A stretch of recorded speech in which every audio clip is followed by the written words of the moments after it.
Tu vas l'apprendre dans le manoir comment on reconnaît un insecte. Tu verras, c'est écrit un peu partout. Ce manoir est la demeure d'un touche-à-tout, à la fois physicien, naturaliste. Réaumur est un observateur remarquable des matériaux du vivant. Ce manoir familial fut pour ce savant un véritable laboratoire au siècle des Lumières. Grand observateur de la nature, mais aussi grand spécialiste des métaux, capable d'inventer le premier thermomètre scientifique, donc vraiment un touche-à-tout de l'époque du XVIIIe siècle.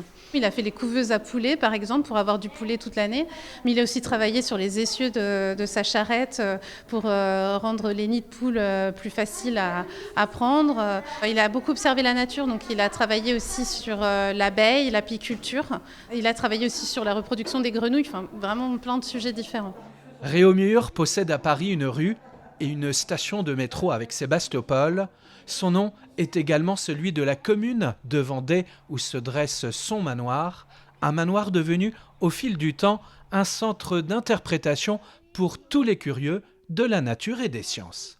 L'idée, c'était pas de leur expliquer les noms des champignons, mais de comprendre comment ils poussent dans nos jardins et aussi dans la cuisine avec l'action de la levure pour notre pain. C'est un champignon qui est assez étonnant. Regardez d'abord, c'est comme un petit œuf.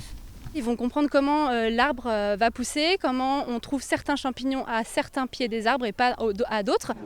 Apprendre en s'amusant, en venant ici, vous serez surpris par la richesse des découvertes de ce grand savant vendéen du XVIIIe siècle.